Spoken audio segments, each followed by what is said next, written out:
وشر الأمور محدثاتها وكل محدثة بدعة وكل بدعة ضلالة وكل ضلالة في النار. وقال الله تبارك وتعالى: قل هو الله أحد الله الصمد لم يلد ولم يولد ولم يكن له كفوا أحد. رب اشرح لي صدري ويسر لي أمري واحلل عقدة من لساني يفقهوا قولي. اللهم أرنا الحق حقا وارزقنا اتباعه وأرنا الباطل باطلا وارزقنا اجتنابه. آمین یا رب العالمین.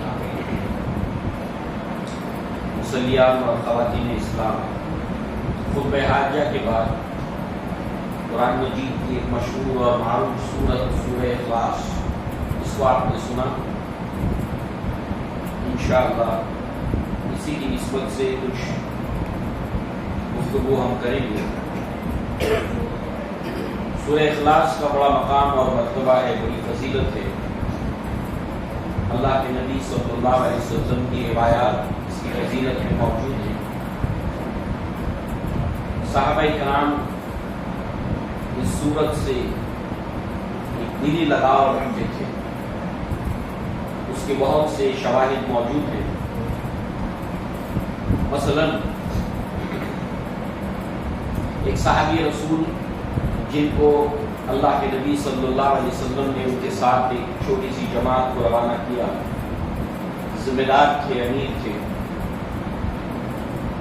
نماز کے وقت میں جب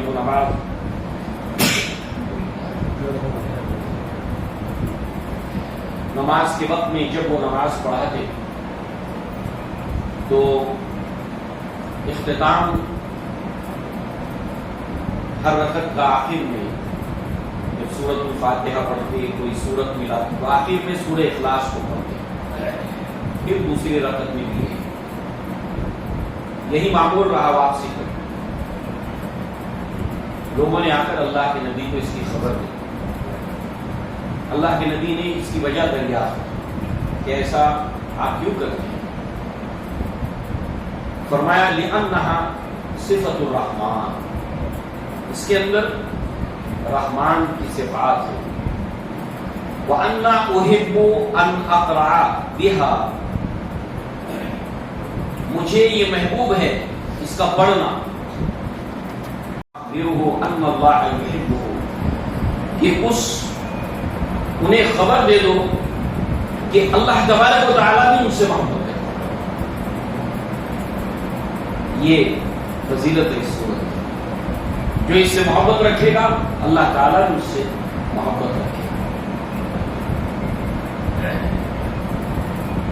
اس نسبت سے علماء نے بیان کیا کہ اس کا پڑھنا مستحب ہے. نماز میں سورہ اخلاص کا پڑھنا مستحب ہے. اور اس کے اوپر یہ دلالت کرتی ہے یہ حدیث، یہ روایت. یہ سورت جو ہے وہ صفات باری تعالیٰ کے اوپر مشتمل ہے. لہذا ایسے اور بھی واقعات ہیں. اللہ کے نبی صلی اللہ علیہ وسلم کو جب اس کی خبر دی گئی کہ ایک صحابی نے دیکھا، پڑوسی تھے، تو یہ اسی سورت کو پڑھا کرتے تھے، سورہ اخلاص کو. وَكَانَ يَقْرَأُ لِأَصْحَابِهِ فِي صَلَاتِهِ فَيَخْتِمُ بِقُلْ هُوَ اللَّهُ أَحَدٌ، کہ وہ اختتام کے اوپر اسی سورت کو پڑھتے. تو ان کے ذہن میں سوال آیا جنہوں نے سنا کہ اور بھی صورتیں ہیں. تو اس پر جو ہے اللہ کے نبی صلی اللہ علیہ وسلم کو جب اس کی خبر دی گئی تو اللہ کے نبی صلی اللہ علیہ وسلم نے فرمایا کہ وَالَّذِي نَفْسِي بِيَدِهِ إِنَّهَا لِتَعْدِلُ ثُلُثَ الْقُرْآنِ، کہ اس ذات کی قسم کہ جس کے ہاتھ میں میری جان ہے، سورہ اخلاص ثلث قرآن ہے، تہائی قرآن ہے. اس کی شرح بیان کرتے ہوئے شارحین حدیث نے فرمایا کہ قرآن مجید کے اندر 3 عناوین ہیں: توحید، رسالت اور آخرت. اور یہ سورت کل کی کل توحید کے اوپر مشتمل ہے. اس کے اندر جو مضمون ہے وہ کل کا کل توحید کا عنوان ہے. اس اعتبار سے علامہ ابن تیمیہ رحمہ اللہ نے اس سورت کے تعلق سے فرمایا کہ اس کی جو فضیلت ہے، اس کا جو مقام ہے، اور کسی بھی قرآن مجید کی سورت یا آیت کو کوئی فضیلت ہوتی ہے، اللہ کے نبی نے اس کی فضائل بیان کیے ہوئے ہوتے ہیں، تو اس کی علت ہوتی ہے، اس کی وجہ ہوتی ہے. اس اعتبار سے سورہ لحد اور سورہ اخلاص میں کوئی فرق نہیں کہ یہ اللہ تبارک و تعالیٰ کا کلام ہے. اس اعتبار سے کوئی فرق نہیں، یہ بھی اللہ کا کلام ہے، یہ بھی اللہ کا کلام ہے. مگر باعتبار عنوان سورہ لحد کے اندر ایک بدترین انسان کی خصلتوں کو بیان کیا گیا ہے، اس کی اسلام دشمنی کو بیان کیا گیا ہے. اور سورہ اخلاص بھی اللہ کا کلام ہے، مگر اس کے اندر بلند ترین مضمون توحید کا عنوان ہے. یعنی کسی سورت اور آیت کو کوئی فضیلت اللہ کے نبی صلی اللہ علیہ وسلم نے بتائی تو اس کی وجہ، اس کی علت اور اس کی وجہ جو اس کے اندر مضمون ہے، اس کے اندر جو عنوان ہے. اللہ کے نبی صلی اللہ علیہ وسلم نے دیکھا ایک صحابی رسول کو،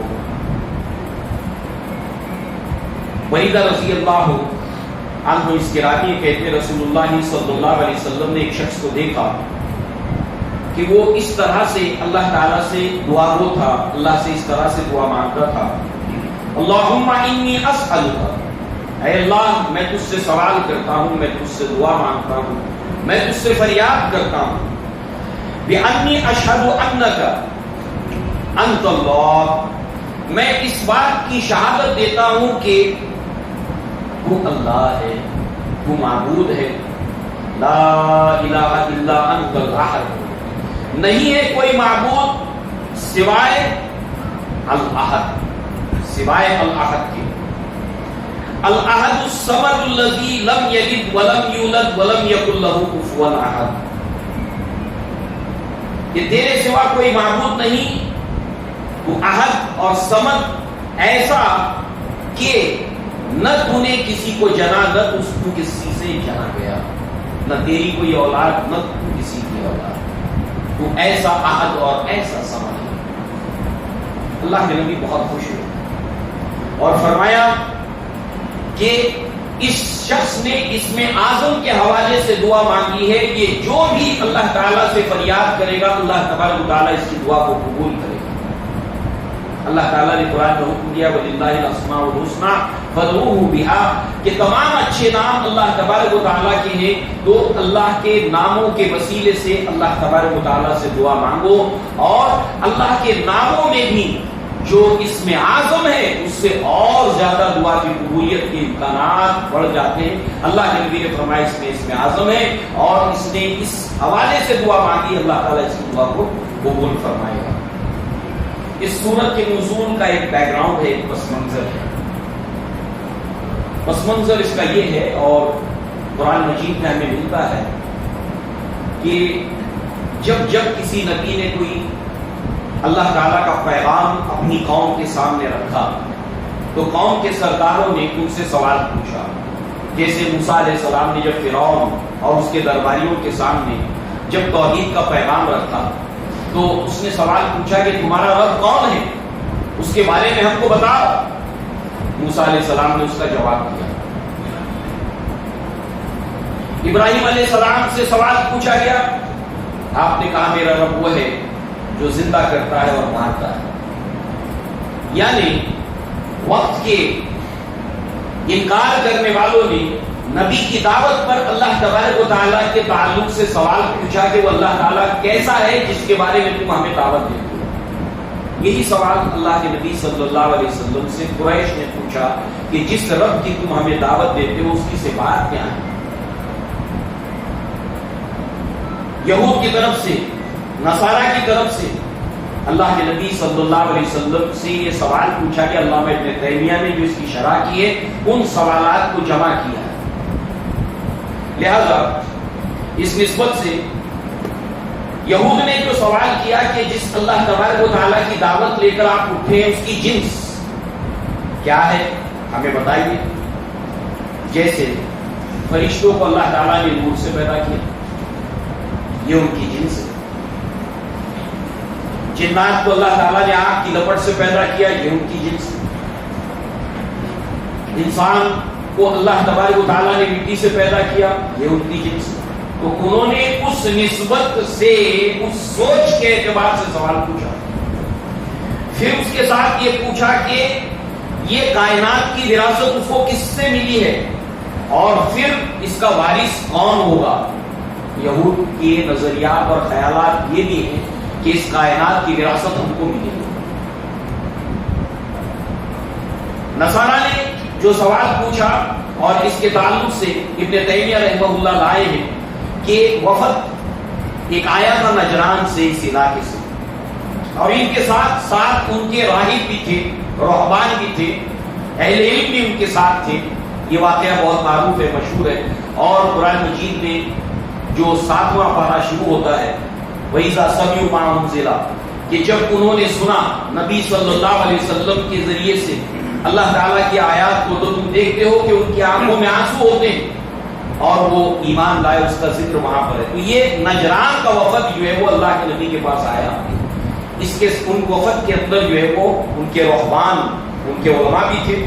اور انہوں نے بھی جو سوال پوچھا وہ یہ ہے کہ جس رب کی آپ دعوت لے کر اٹھے اس کے اوصاف بیان کیجیے، اس کی صفات بیان کیجیے. مشرکین نے جو سوال پوچھا کہ جس رب کی آپ ہمیں دعوت دیتے ہو اس کے بارے میں ہمیں بتاؤ، اس کی جنس سونے کا ہے، پیتل کا ہے، چاندی کا ہے. چونکہ مشرکین جو ہے وہ اپنے معبودوں کو مٹی کا بناتے ہیں، تو پتھر کا بناتے ہیں، تو سونے کا بناتے ہیں، تو چاندی کا بناتے ہیں، تو دھات کا بناتے ہیں. تو ان کا جو تصور ہے اس کے اعتبار سے انہوں نے سوال پوچھا. اللہ تبارک و تعالیٰ نے اس پس منظر کے اندر یہ صورت نازل کی. قل، اے نبی آپ ان سے کہیے، ان کو جواب دیجیے کہ سوال کا انہوں نے سوال پوچھا ہے. اللہ کی اسماء صفات کہ وہ کیسا ہے. قل هو اللہ احد، کہو کہ وہ اللہ ایک ہے. اللہ الصمد، اس کا ہم اللہ، اس کے جیسا کوئی نہیں. لم یلد ولم یولد، نہ اس نے کسی کو جنا ہے نہ وہ کسی سے جنا گیا ہے.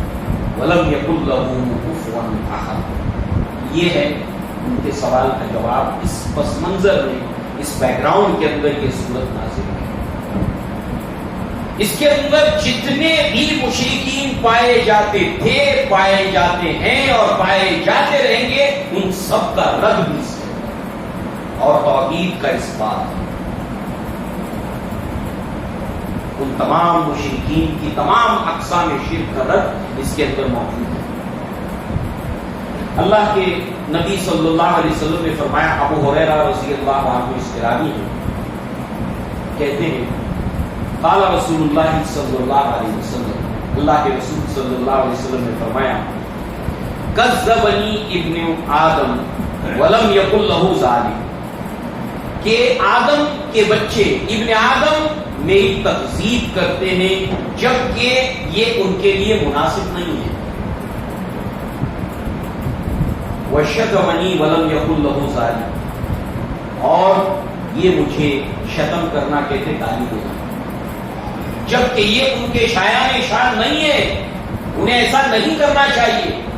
یعنی شرک کتنا بڑا گناہ ہے، کتنا گھنونا ہے یہ پاپ دھرتی کے اوپر کہ اس سے بڑا پاپ کوئی نہیں ہے. جتنے گناہ، جتنی معصیتیں جنم لیتی ہیں وہ اسی سے جنم لیتی ہیں.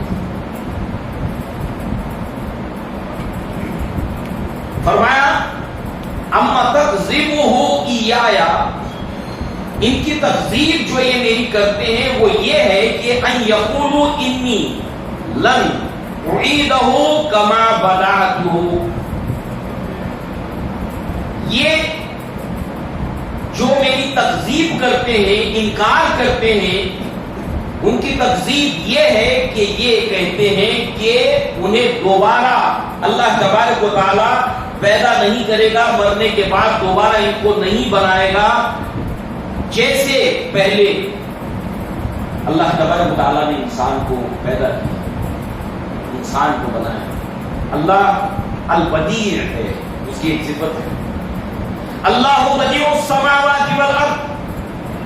اللہ تبارک و تعالیٰ آسمانوں اور زمین اور ہر چیز کا البدیع ہے، یعنی وہ چیز نہیں تھی، اللہ تعالیٰ نے ان کو وجود بخشا۔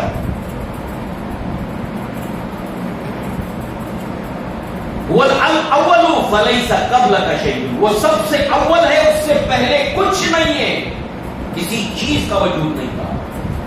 وَالْآخِرُ فَلَيْسَ بَعْدَكَ شَيْءٌ، وہ سب سے آخر ہے، اس کے بعد کچھ نہیں ہے۔ لہذا ہر چیز کو اس نے وجود بخشا، وہ نہیں تھی، اور اسی مادے سے بدعت بھی بنا ہے۔ اور بدعت کے معنی ہم جانتے ہیں کیا ہے؟ بدعت کے معنی ہے کہ کسی چیز کا وجود نہ ہو اور اس کو وجود میں لایا جائے۔ تو البدیع کہ کسی چیز کا وجود نہیں تھا، نہ تھا کچھ تو خدا تھا، نہ ہوتا کچھ تو خدا ہوتا، یعنی جب کوئی چیز نہیں تھی اللہ تعالیٰ تھا، جب کوئی چیز نہیں ہوگی اللہ تعالیٰ ہوگا۔ کل من علیہا فان، ہر چیز جو ہے اس کو فنا ہونا ہے سوائے اللہ تبارک و تعالیٰ کی ذات۔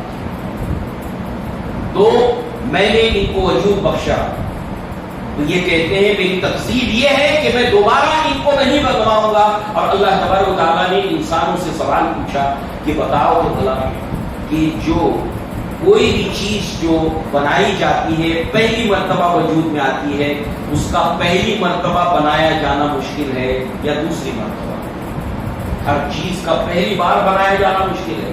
جب اللہ تعالیٰ کے لیے یہ آسان ہے کہ پہلی مرتبہ اس نے تم کو وجود بخشا ہے، تو دوسری بار اس کے لیے کیا مشکل ہے؟ اللہ تعالیٰ نے ہر طرح سے قرآن میں توحید کے اس بات کو مدلل طور پر پیش کیا ہے، اور ان تمام مضامین کو سمیٹ کے اپنے اندر کے سورہ اخلاص، اس لیے اس کی فضیلت اور اللہ کے نبی نے اس کو سورۃ قرآن قرار دیا۔ پھر یہ جو شتم کرتے ہیں ان کا شتم یہ ہے کہ یہ کہتے ہیں کہ اتخذ اللہ ولدا، کہ اللہ تبارک و تعالیٰ نے اپنے لیے اولاد، لم یلد ولم یولد۔ تو گویا ان کے اس سوال کا یہاں پر جو جواب دیا گیا، اور ساتھ ہی ساتھ اللہ تبارک و تعالیٰ احد اور الصمد، یہ جو اللہ تبارک و تعالیٰ کی صفات یہاں پر بیان ہوئی، علماء نے بتایا کہ وَأَنَّ الصَّمَدُ الَّذِي لَمْ عَلِدُ وَلَمْ عُلِدَ، یعنی صمد ہستی وہ ہے کہ جس کی نہ کوئی اولاد ہے نہ وہ کسی کی اولاد ہے، وہ ہے الصمد۔ اس کا ہمسر کوئی نہیں، اس کا ہم پلہ کوئی نہیں، اور اس نسبت سے جو بھی دنیا میں پیدا ہوتا ہے وہ مرتا ہے، اور جو مرتا ہے اس کے ورثہ ہوتے ہیں۔ تو اللہ تبارک و تعالیٰ کی صفت کیا ہے؟ لم یلد ولم یولد۔ اس اعتبار سے اس کو موت نہیں ہے اور اس کا وارث بھی نہیں ہے، کہ یہود کہتے تھے کہ اس کی جنس کیا ہے، اور اس کو یہ وراثت کس سے ملی؟ اس لیے کہ جس کسی کو وراثت ملتی ہے تو ظاہر سی بات ہے کہ وہاں پر اس کی موت اور پھر اس کا کوئی وارث بنتا ہے۔ تو اللہ تبارک و تعالیٰ اس کو کسی نے جنا نہیں، اور اس اعتبار سے ان تمام کے تمام کائنات کا مالک یکتا اور اکیلا وہ ہے۔ یہ چیز اس کو کسی وراثت میں نہیں ملی، کیوں؟ اس لیے کہ اس کو کسی نے جنا نہیں، اور نہ ہی یہ وراثت کسی اور کو شفٹ ہوگی کہ اس کی کوئی اولاد نہیں ہے۔ للہ میراث السماوات والارض، کہ آسمان اور زمین کی میراث صرف اور صرف اللہ تعالیٰ ہے۔ اور اس اعتبار سے نہ صرف یہود کا رد، نصارہ کا رد، بلکہ اس کے ساتھ ساتھ جتنے مشرکین کے اندر سے ایک مشرکین کا گروہ وہ ہے جو آج بھی ہے، جن کو ہم مجوسی کہتے ہیں، مجوس، جو آگ کی پوجا کرنے والے، اور اس کے ساتھ ساتھ جو ہے وہ انہوں نے دو خدا بنا دیے، دو معبود بنا دیے، ایک شر کا اور ایک خیر کا۔ تو قل هو اللہ احد، یہ کہہ دیجئے کہ اللہ تعالی احد ایک ہے۔ حضرت بلال رضی اللہ عنہ کو یہ اتنا مرغوب تھا، اتنا پسندیدہ تھا اللہ تبارک و تعالیٰ کا نام، یہ صفت، کہ انہیں اتنی تکلیف دی جاتی تھی، اتنا انہیں ہراساں کیا جاتا تھا، مگر زبان کے اوپر ایک ہی کلام ہوتا تھا، احد احد الاحد احد۔ اور انہیں زد و خوف کرتے ہوئے لوگ یہ کہتے تھے کہ اس کے ساتھ ساتھ یہ بھی کہو، اس کے ساتھ یہ بھی کہو کہ لات عزا منات یہ بھی معبود ہیں، مگر جتنا زیادہ انہیں زد و خوف کیا جاتا اتنا ہی وہ کہتے احد احد الاحد۔ اس نسبت سے آپ دیکھیں کہ اللہ تبارک و تعالی، اس کا ہم پلہ، اس کا ہمسر کوئی نہیں، الصمد، لا مثل لہ ولا مثال لہ۔ اور جتنے مشرکین ہیں انہوں نے جو معبود وضع کیے اور انہوں نے باطل معبود کے لیے جو بھی نظریات اور عقائد گھڑے، اس کے ساتھ کوئی نہ کوئی مثال جڑی ہوئی ہے۔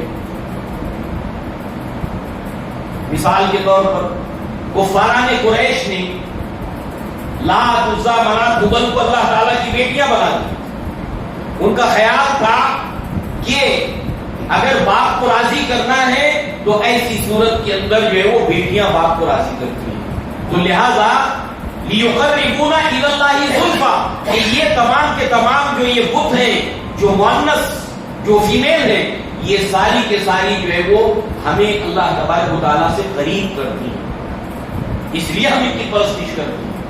تو گویا کہ یہاں پر اللہ تبارک و تعالیٰ نے ان کے تمام جتنے نوع کے شرک سب کو رد کر دیا۔ اب آپ دیکھیے، انہوں نے جنس کا بھی سوال پوچھا تھا۔ اللہ تبارک و تعالیٰ وہ ہستی ہے کہ اس کا ہم پلہ ہمسر کوئی نہیں، جتنی کائنات میں چیزیں ہمیں دکھائی دیتی ہیں جو ہمیں معلوم ہے اور اس کی جنس ہمیں معلوم ہے، اللہ تعالیٰ ان تمام چیزوں سے پاک ہے، ان تمام چیزوں سے اللہ تبارک و تعالیٰ پاک ہے۔ اور اس نسبت سے جہاں ہمیں جو معلوم شرک ہے اس کا رد تو ہوتا ہی ہے، مگر چونکہ اللہ تبارک و تعالیٰ جتنی معلوم چیز سے ان تمام چیزوں سے پاک ہے، اس نسبت سے دنیا میں کچھ ایسے بھی شرک رائج ہے جو جہاں تک نگاہ نہیں جاتی، جس کے اوپر انسان نہیں سوچتا، وہ فلسفیانہ مذاہب ہے، وہ نظریاتی مذاہب ہیں۔ مثال کے طور پر کہ ہمارے یہاں پر یہ پایا جاتا ہے کہ ہر ذرے ذرے میں معاذ اللہ جو ہے وہ معبود ہے، وہ خالق ہے، وہ اس کائنات کے اندر ولین ہو گیا، حل ہو گیا اس کے اندر، اس لیے ہر جگہ وہ ہے۔ اور اس نسبت سے آپ دیکھیں کہ کائنات کے اندر ہر چیز کے اندر انہوں نے معبود قرار دیا، تو ظاہر سی بات ہے ہر چیز کی جنس ہے اور اللہ تعالیٰ اس سے پاک ہے، اس میں سے کوئی چیز نکلی نہیں، اس کے اندر کوئی چیز جائے گی نہیں۔ اس لیے کہ مسلمانوں کے اندر بھی ایسے مشرکانہ مذاہب سے وہ نظریات، وہ عقائد داخل ہو گئے جس کے اندر حلول کا عقیدہ یعنی حل ہو جانے کا عقیدہ۔ سوچیں، سورہ اخلاص پڑھتے ہیں مگر کبھی غور نہیں کرتے، وہی جو عرش پہ مستوی تھا خدا ہو کر اتر پڑا مدینے میں مصطفیٰ ہو کر، معاذ اللہ ثم معاذ اللہ، اعوذ باللہ من الشیطان الرجیم۔ سوچئے، یہ اوتار کا عقیدہ نہیں۔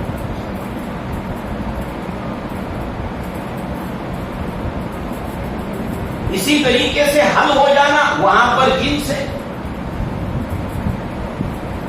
ان باطل نظریات کے اندر، اور اس حوالے سے کہ یہاں پر ہر چیز کے اندر وہ ولین ہو گیا، ہر چیز کے اندر وہ حل ہو گیا، اور وہ صفات جو ہے وہ جو اس کی ہے یہ کائنات کے اندر پائی جاتی ہے، اسی لیے ہر ایک کے سامنے مشرکین جھکتے ہیں۔ دریا کے سامنے، پتھر کے سامنے، جانوروں کے سامنے، رینگنے والے کیڑوں کے سامنے، ہر ایک کے سامنے جھکتے، کیونکہ سمجھتے اس میں ہے۔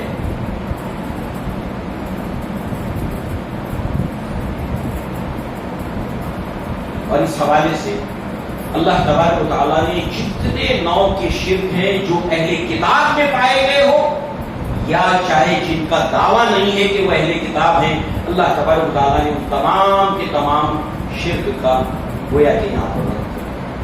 اور قرآن میں اللہ تبارک و تعالیٰ نے سورہ یوسف کے اندر فرمایا، آیت نمبر 106 کے اندر، وَمَا يُؤْمِنُ أَكْثَرُهُم بِاللَّهِ إِلَّا وَهُمْ مُشْرِكُونَ، انسانوں کی اکثریت اللہ تبارک و تعالیٰ کے اوپر ایمان تو رکھتی ہے مگر کسی نہ کسی نوع کا شرک اس کے ساتھ نہیں کرتی ہے۔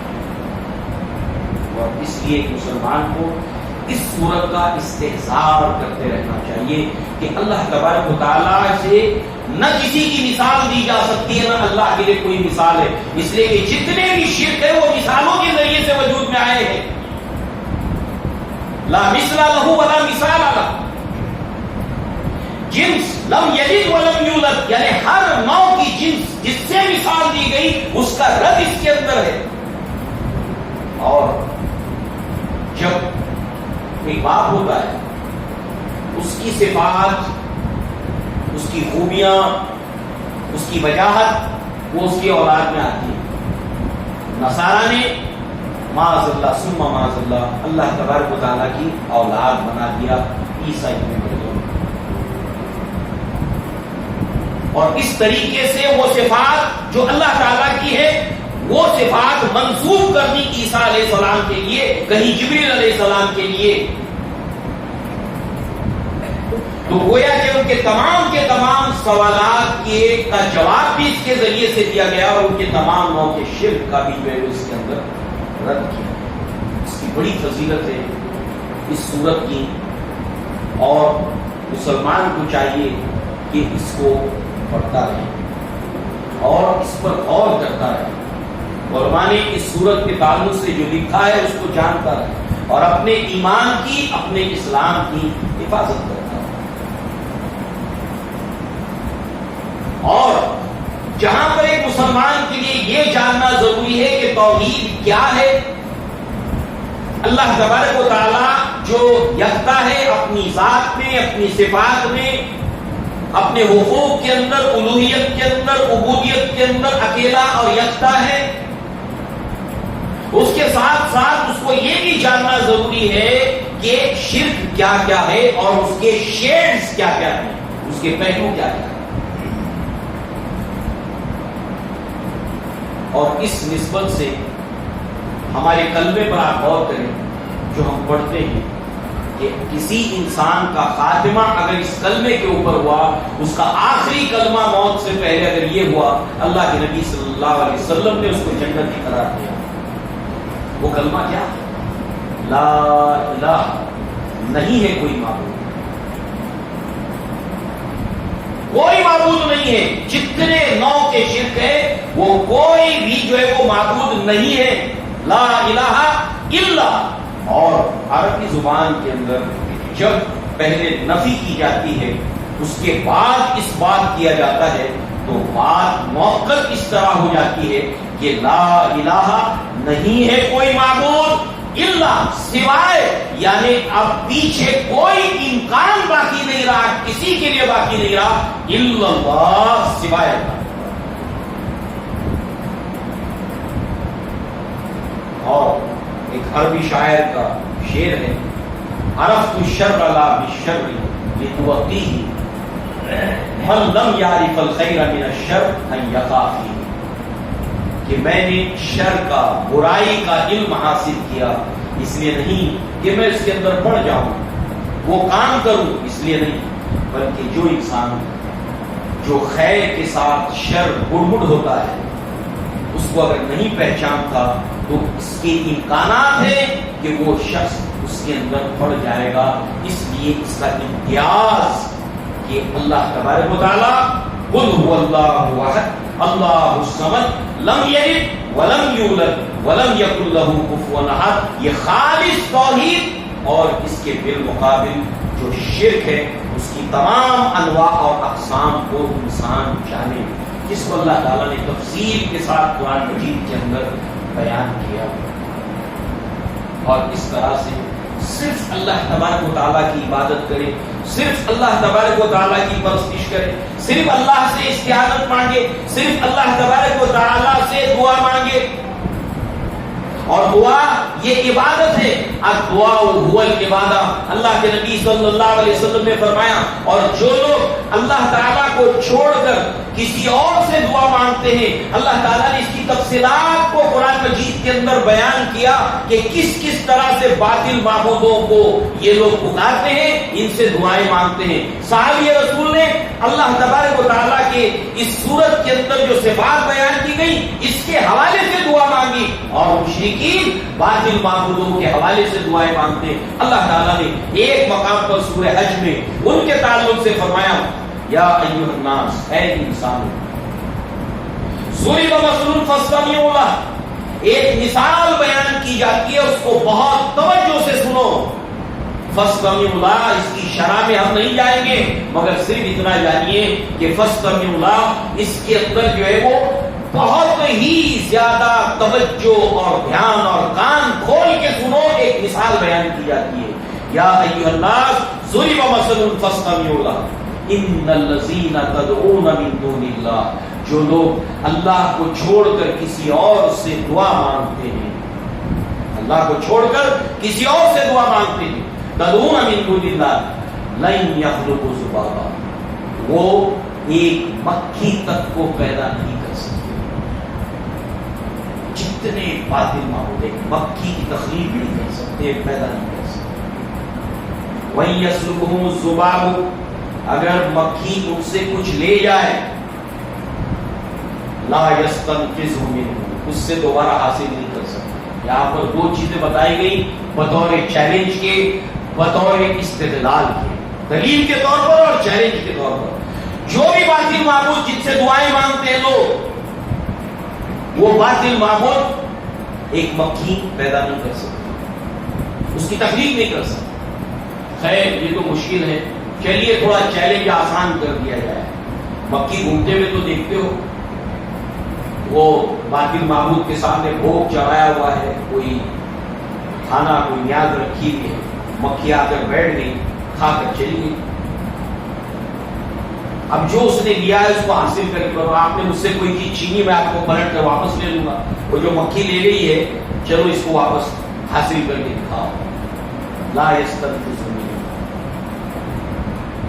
آگے بہت جامع بات بیان کی گئی اس سے، مگر آگے کی بات جاننے سے پہلے اس کو سمجھیے. آپ کے قرآن مجید قیامت تک کے انسانوں کے لیے ہدایت اور رہنما ہے.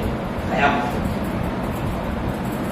مکھی کا اللہ نے ذکر کیا، اور جس کے تعلق سے کفاران قریش نے جہاں پر اعتراضات توحید کے اوپر کیے، جہاں پر اعتراضات رسالت کے اوپر کیے، جہاں پر اعتراضات قرآن کے اوپر کیے، تو قرآن کے اوپر جو جو اعتراضات کیے ان میں سے ایک یہ بھی تھا کہ کلام تو بہت اچھا ہے، مگر یہ کیا کہ اس کے اندر مچھر کی بات آ گئی، اس کے اندر مکھی کی بات آ گئی، جیسے سورہ بقرہ میں مچھر کا ذکر ہے. ان اللہ لا یستحی ان یضرب مثلا ما بعوضہ. اللہ تعالیٰ کو حیا نہیں آتی کہ اللہ تعالیٰ مثال بیان کرے کسی مچھر کی یا اس سے بھی کوئی حقیر چیز ہو، کیونکہ حقارت کا تصور تمہاری نگاہ میں مچھر ہے، لہذا اس سے بھی کوئی حقیر ہو تو اس کی بھی مثال دیتے ہوئے اللہ تعالیٰ کو حیا نہیں آتی.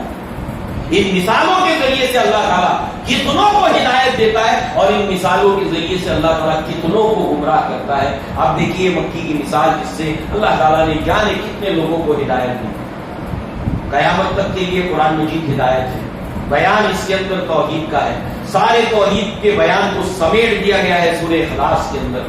اور اس نسبت سے مکھی کی اللہ تعالیٰ نے مثال دی، اور اللہ اگر کوئی مثال دے تو ایسے ہی نہیں ہے، بالکل پرفیکٹ ہوتی ہے، ایک دم پرفیکٹ.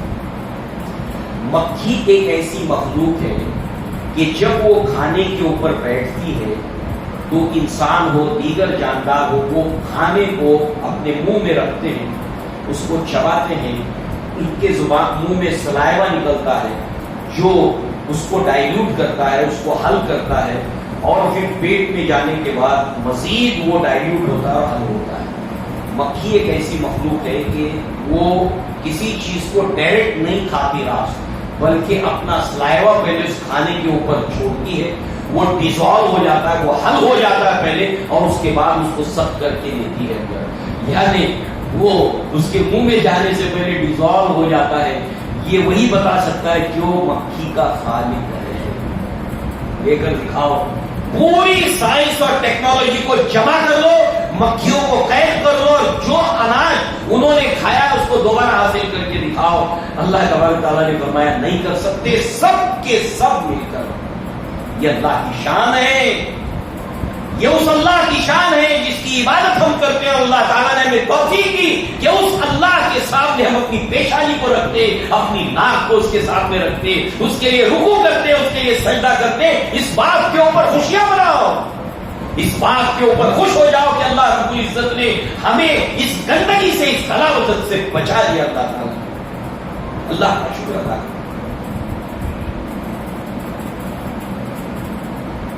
اللہ نے فرمایا ما قدر اللہ کا قدر، انہوں نے اللہ تعالیٰ کی قدر نہیں جانی جیسے کہ اس کی قدر جاننے کا حق تھا۔ ما قدر اللہ کا قدری،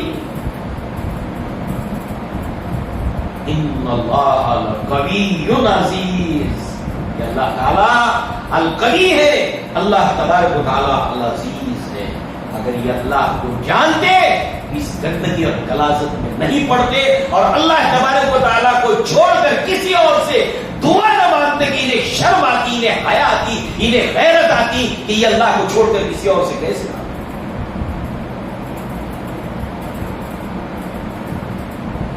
دوستو عزیزو، ہمارے معمولات میں یہ بات شامل ہونی چاہیے کہ جب ہم اللہ تعالیٰ سے دعائیں مانگیں، اللہ تعالیٰ کی اسماء صفات کا حوالہ دیں، اس کے ساتھ ساتھ جو ہے وہ یہ سورہ اخلاص کو پڑھ کر اللہ تعالیٰ سے دعائیں مانگیں کہ اس کے اندر بڑا جامعیت کے ساتھ توحید کا بیان آیا ہے، اور اس کے ساتھ ساتھ جو بھی اللہ کے نام ہے ایک جامع دعا، اس کو سنیں، اسی کے اوپر ہم اپنی بات کو ختم کریں۔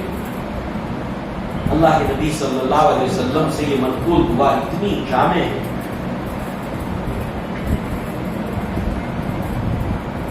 اللہم انی عبدک وابن عبدک وابن امتک ناصیتی بیدک ماض فیہا حکمک عدل فیہا قضاؤک۔ ابھی دعا کے ہے، اے اللہ میں تیرا بندہ ہوں، اللہ کے نبی، اللہ کے نبی ہیں، اللہ کے رسول ہیں، مگر اپنی عبدیت کو، اپنے عبد ہونے کو اللہ کے سامنے پیش کر رہے ہیں۔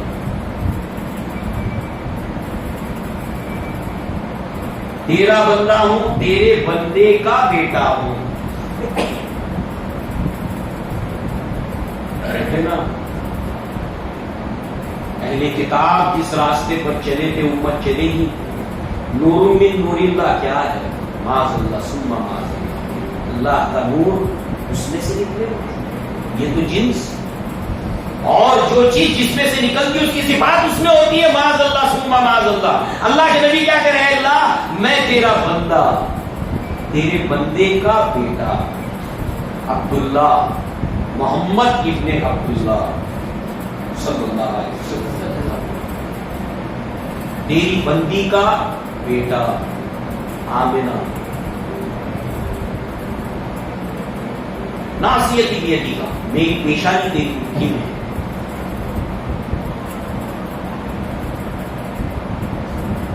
اللہم انی عبدک و ابن عبدک و ابن امتک ناصیتی بیدک ماض فیہا حکمک، میرے اوپر تیرے احکامات جاری ہیں، عدل فیہا قضاؤک، تو جو بھی میرے بارے میں فیصلہ کر دے اللہ وہ حق ہے، وہ عدل ہے، وہ انصاف ہے، یعنی جو فیصلے ہمارے ساتھ ہو رہے اس کو لے کر شکایت نہیں ہونی چاہیے۔ دعا سکھا، یہ توحید ہے، یہ اس کی شرح ہے۔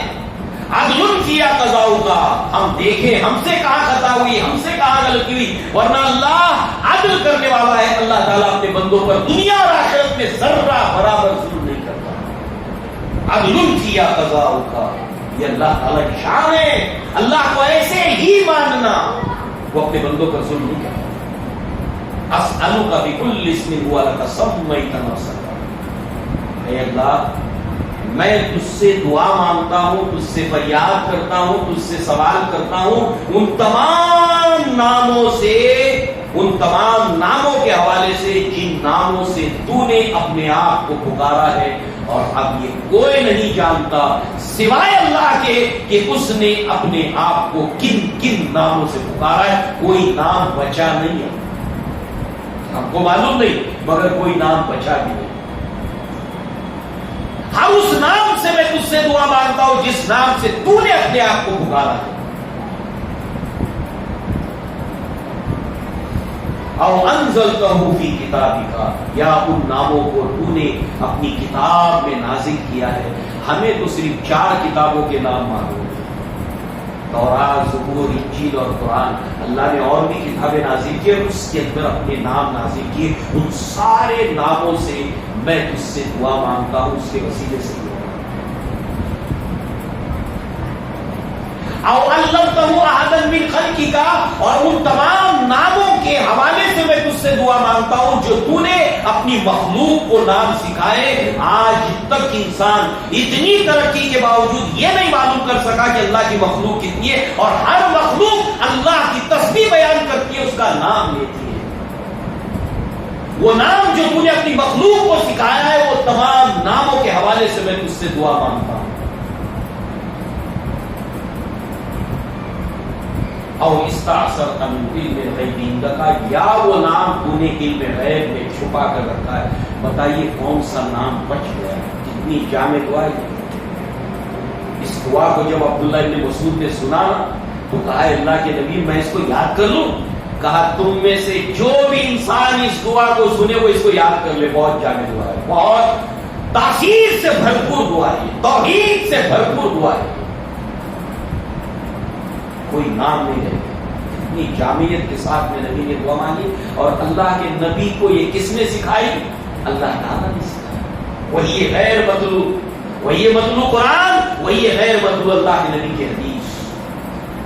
وما ينطق عن الهوى، اللہ کے نبی اپنی طرف سے اپنے خواہش نفس سے کچھ نہیں کہتے، الا ہے کہ جو اللہ نے آپ کی طرف نازل کیا، وہی یہ مطلوب قرآن کی صورت میں، وہی یہ غیر مطلوب جو احادیث کی صورت میں اس وقت پڑھ رہے ہیں۔ ان تجعل القرآن ربیعا، کہ تو قرآن کو میرے دل کی بہار بنا، رمضان قریب ہے۔ ان تجعل القرآن ربیع قلبی ونور صدری وجلاء حزنی وذهاب ہمی وغمی، تو قرآن کو میرے دل کی بہار، میرے سینے کا نور، میرے غم کا مداوا، میری فکر، میری پریشانی کا علاج، اے اللہ تعالیٰ تو اس کلام کو بنا دے۔ غم، مصیبت، پریشانی سے نجات حاصل کرنے کی دعا کا عنوان بھی علماء نے اس کو لگایا۔ پریشانی ہے تم کو، غم ہے تم کو، اس دعا کو پڑھو، اس کا ورد کرو، نمازوں میں اس کو مانگو، چلتے پھرتے اللہ تعالیٰ یہ دعا نبی نے سکھائی، اس کو پڑھو، اور جو بھی مسلمان اس کو سنے وہ اس کو یاد کرے اور اپنی زندگی کے معاملات میں اس کو لے آئے۔ 2 باتیں، یہ دعا اور سورہ اخلاص کے ساتھ اس کے وسیلے سے اللہ تعالیٰ سے دعا۔ اللہ تعالیٰ سے دعا ہے کہ اللہ تعالیٰ ہمیں دین کی سمجھ عطا فرمائے، توحید کا علم ہمیں اللہ تعالیٰ اس میں اضافہ عطا فرمائے، اللہ تعالیٰ اس کے مطابق ہمیں اپنی فکر، اپنا عقیدہ بنانے کی توفیق عطا فرمائے، اللہ تعالیٰ ہر نوع کے شرک سے ہمارے ایمان کی حفاظت فرمائے، ہمارے اسلام کی حفاظت فرمائے۔ اقول قولی ھذا واستغفر اللہ لی ولکم ولسائر المسلمین والمسلمات، وآخر دعوانا ان الحمد للہ رب العالمین۔ السلام علیکم ورحمۃ اللہ وبرکاتہ۔